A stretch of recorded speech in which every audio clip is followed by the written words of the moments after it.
What's up, Savvy Expats? So as you guys know, we always talk about on the channel why we all want to leave the West for the Philippines. There's tons of political division, the weather, high cost of living, but you come out here to the Philippines and it just seems like everything is much easier, lower cost of living, easier to meet people, much more peaceful. But that is until you run into the visa and immigration processes. And that's why in today's video, for part 2, we have Heidi back on the channel. Heidi, it's a pleasure to have you on again. Pleasure to be here. So Heidi, for those that haven't seen part 1 of our interview, can you kind of reintroduce yourself?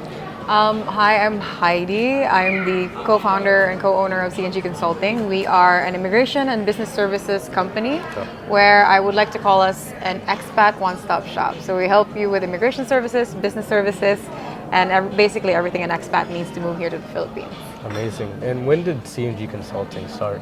CNG basically started in 2019, but personally I have 8 years of experience in servicing expats. So my entire career has been all about helping expats here in the Philippines.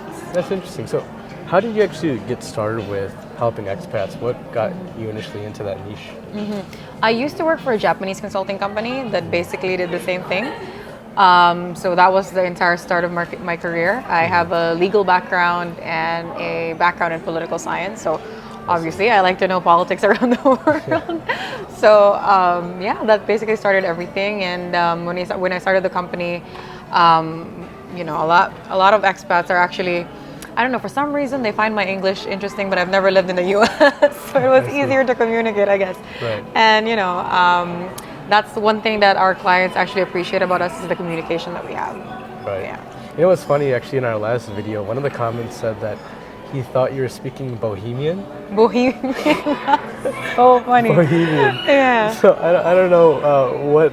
I'm sure some comments say like you have impeccable English, Yeah. like, and then some are saying Bohemian. So Yeah, I don't know that's- what different ears are hearing, but anyways, other than that, so you specialize in visas, and I'm sure that along the process, I mean, of course, you've gotten a lot of Americans that are moving out here to the Philippines. For those Americans that don't yet qualify for a retirement visa, what would you say are the best long-term residency or long-term stay visas for them in the Philippines? Okay, so I can only think of a couple that you would qualify if you're not on retirement age yet. But a lot of it, you actually need to either have a job in the Philippines or either investing in the Philippines. So I'll start with the first one, wherein you don't really need to invest, but you do need to have certain qualifications. So this is the quota visa. So the quota visa is basically an immigrant visa in the Philippines where the requirement is you need to have at least 50,000 USD in your Philippine bank account. Either an investment in a business here or a corporation. Any special qualifications that basically helps the economy of the Philippines. Like say for example, you're a physicist or you're very good at tech or you're trying to develop the Philippines. So these are just the basic requirements of having the quota visa. But the thing is, you don't need to be in a retired age to do this. You only need to be 21 and above in order to apply for this. Right. So unlike the retirement visa where you need to deposit the money, the 50,000 USD actually just stays in your account. You just need to have a bank certificate that shows that you have this money and you've remitted this money to the Philippines. I see. Yeah. I see. And that actually brings up another question I had as far as the retirement visa. A lot of us know that, and you mentioned in the past video that $10,000 deposit is required for the Special Resident Retiree Visa Classic. That $10,000, when it's deposited and you qualify for the visa, does it just stay in that account, in the bank account, or can you spend it? How does that work? So basically with the SRV Classics, there's two types, right? There's with pension, you deposit 10,000. Without pension, you deposit 20,000. So this deposit is kind of like an escrow in a sense, wherein if you decide you don't want the SRV, you can get your money back. So it's basically a deposit, but you can also invest it in just two ways basically, either a purchase of a condominium or a long-term lease of a house and lot. So it doesn't have to just stay there in the bank account of the Philippine Retirement Authority. Gotcha. Yeah. Gotcha. But other than that, if you're not investing it into property, it would be just it would stay there as escrow. Yes, it will basically just stay there until you decide I don't want to retire in the Philippines anymore. Makes sense. Makes sense. Well, I mean, we already talked about how living in the Philippines, like everything in the Philippines, I can say personally attest that life here is a lot easier if you're coming from the West. Easier to meet people, make relationships, and then also cost of living is far lower. And the hardest part has to be immigration and visas. It's slower. Yep. The processes take longer. It's confusing. It's drawn out. That being said, has there been changes with the Philippine Retirement Authority as far as like their policies and their processes? I think the most recent change, I know, and this has to be updated from the last video that we had.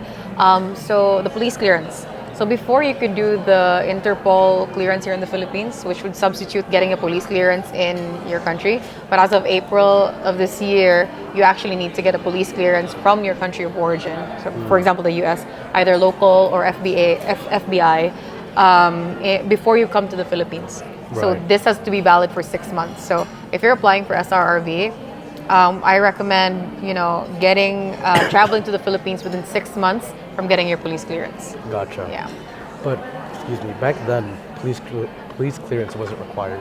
it was required, but you could do it here in the Philippines. I So see. you basically just need to get an NBI, and then PRA would be the one to do the Interpol.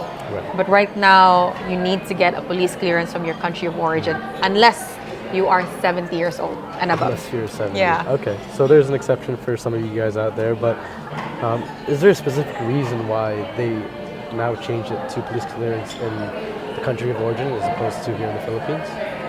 It used to be like that in the very beginning. I think it was just the general manager or CEO before that was actually okay with the Interpol. So I think with the police clearance, you can actually, from the country of origin, it makes their job a lot easier, right? Because with the Interpol, it could take a lot longer. If you already have the police clearance from your country of origin, then it actually checks if you have, pending cases or if you've been charged with a grave offense. So another thing, actually, I've also gotten clients who, they're so worried because sometimes they might have, I have a DOI. It's not gonna affect my application for the SRRV. Okay, you guys aren't gonna drive here anyways. Yeah. So the answer is no, as long as it's a light offense. Like for example, a DUI, you got a parking ticket. Someone actually asked me if having a parking ticket would He's a bad man. would make it harder for them to get the SRRV. So no, that's fine if you get a parking ticket. Yeah. But what will be a problem is if you have a case where it involves grave offenses like murder or possession of drugs and all these other grave offenses. So there's still a possibility for you to get the SRRV, but there are certain things that you need to prepare, like an acquittal of the case or dismissal. You need to have 3 character references stating that you have good moral character. So be nice to your friends in case you have that, so they can write a letter for you. And then, of course, an NBI clearance here in the Philippines. I see. So that's one of the main changes with immigration is that they're now requiring NBI or FBI clearance from country of origin. But one of the main visas that not only I was looking forward to, but countless around the world has been looking forward to, which Thailand has, Bali has, but the Philippines yet to have, is the digital nomad visa. Yeah. We were originally promised that it was going to come out first quarter of this year, but is there any update on the digital nomad visa? So I was actually in the summit wherein there was a digital nomad summit in Siargao, wherein the proponent for that was actually the author of the bill of the digital nomad visa. So the promise was first or second quarter of this year, but like all things in the Philippines, everything is so slow. We're still on Filipino time again. Yeah, so personally, I don't think it's going to be approved this year, but hopefully in the next coming months, depending on how things go with immigration, because I don't know if you've been following the news in the Philippines, but their immigration right now is basically in a hot seat because of all we read up on it. There's a lot of issues with a certain nationality that has been affecting how immigration is, processing documents here in the Philippines. Right. Yeah. I see. But it's not American, so guys, you're fine. You guys are fine. You guys are no worries. But as far as the digital nomad visa, and this is kind of your own personal opinion, your own take, but if the Philippines were to enact the digital nomad visa here in the Philippines, like how do you feel like that would change the country? One of the things that was clear in the summit that I attended is they want the Philippines to be basically the digital nomad hub of Asia. That was the whole goal because we have a lot of islands, we have a lot of tourist destination areas that are basically young friendly or there's a lot of developments here, especially with the internet connectivity. So we have Starlink now in the Philippines. It will basically a lot of the people who come here are they want to get married to a Filipino, or they're planning to retire in the Philippines, or they want to have a business here in the Philippines, and with that you get a visa. So it's very restricted. If you get the digital nomad visas, it will open a lot of doors for people who actually want to stay here in the Philippines, work here in the Philippines, without having to, I have to find a Filipino wife to actually stay in the Philippines. I have to be 50, I have to find a job or start a business. So this will make things a lot easier for you guys to actually stay here in the Philippines. Exactly. And I was thinking about the options for Westerners to come out here to the Philippines, and if they're not qualifying for a retirement visa, long-term options seem pretty slim. You can go ahead and extend your tourist visa up to 2 years, but it's not necessarily a long-term visa. But I think the digital nomad visa would be a huge game changer in that regard. It'd be one of the first longer-term visas for expats to come out here. Yeah, definitely. So the validity is, I think, 1 or 2 years and then extendable. There's also a visa like that currently existing. It's called a 9G working visa. But again, you have to have a company sponsor in the Philippines, or you have to work for a company based in the Philippines. Right. Yeah.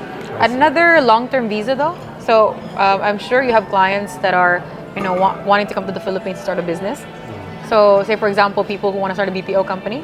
There's this visa called Special Visa for Employment Generation, or SVEG, where if you will hire 10 Filipinos on a full-time basis, you are qualified for this visa and you can stay here indefinitely as long as you have these employees. Okay. Yeah. I'm not sure how many of you guys are looking to get 10 employees, but if you do, we're going to have that in the link in the description. So for those expats that are coming out here to the Philippines, they're looking to get their retirement visa by themselves without any guidance. What are the common mistakes they run into doing that? Mistakes, it's normally the paperwork and not having the right direction or the guidance to get the paperwork. So a lot of the questions I get is the word apostille. So all the documents that are coming from your country needs to be apostilled, because basically it's like this: the Philippines cannot verify documents that are coming from the US. So in order for us to verify it, we have this thing called an apostille. An apostille is basically like a treaty, the Hague Convention, wherein they've made a singular way to authenticate documents, so that the countries that are signatories of this treaty will have the same authentication process. So that's the apostille. Because sometimes I get, what's an apostille? I've never even heard of that word. That's usually the comment. So that's the apostille. You get it from your Secretary of State department in the state where you're residing.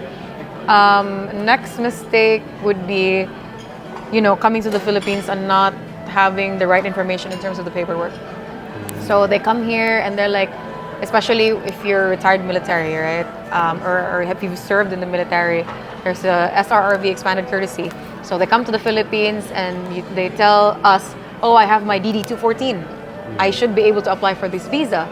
But then, there are still other qualifications for that. Like, it cannot be just your DD-214. You also need to have a pension in order to qualify for it. And also you need your police clearance in order to qualify for it. So it's just that, in the internet, there's so much misinformation. Yeah, I was going to say that. So having an agency to guide you throughout the process definitely helps.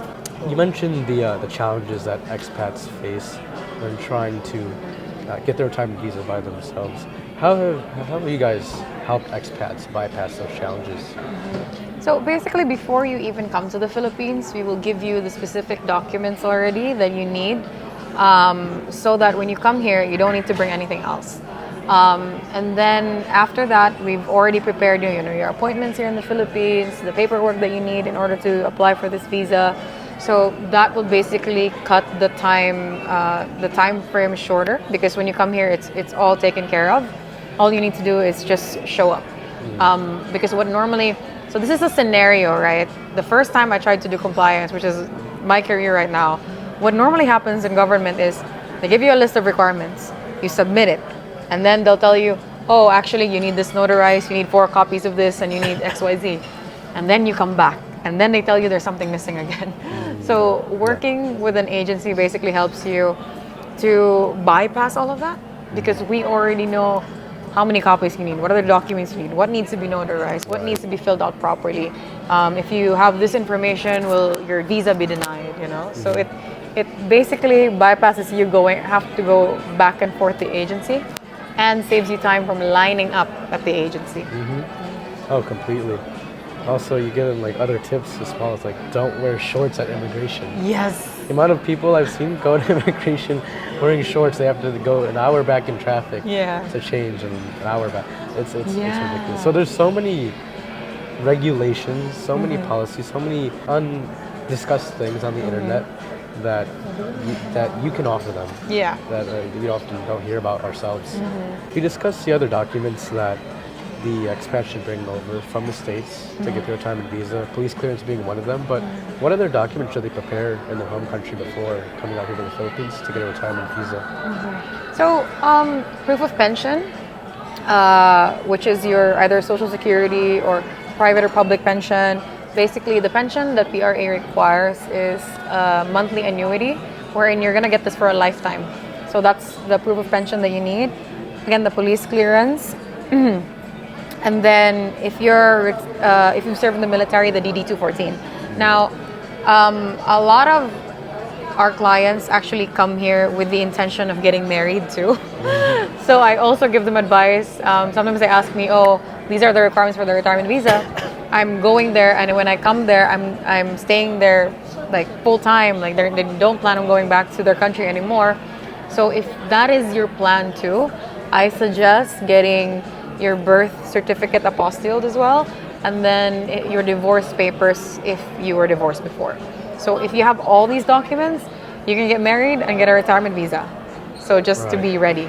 Yeah. Right. Okay. So that's great to keep in mind, guys, because once you're out here in the Philippines, you don't want to go through the extra hassle of either going back to the States to get these documents or having it shipped and mailed out here to the Philippines. Yeah. My last question for you, Heidi, is for those that are looking just to stay on a tourist visa for a longer term period, what would those terms look like for a tourist? So basically, especially if you're coming from the US, you arrive in the Philippines and you get a 30-day visa on arrival. So before the 30 days expires, you need to renew your tourist visa. First renewal is 30 days. Second renewal is 2 months. So every 2 months, if you plan on staying here for 36 months, you need to keep renewing your tourist visa. On the second month, it's going to be a lot more expensive because this is the time where they will be getting their ACRI card. Okay. So if you're staying here long term, your ACRI card is actually a way for you to open a bank account, as long as you can prove that you're actually staying in the Philippines long term. Because this is a normal question for expats who want to stay here and then they don't have a local bank account. So this is just a tip for you as well. And if you plan on leaving the country, for example, you've stayed here for 6 months, you need to get an exit clearance before you can leave.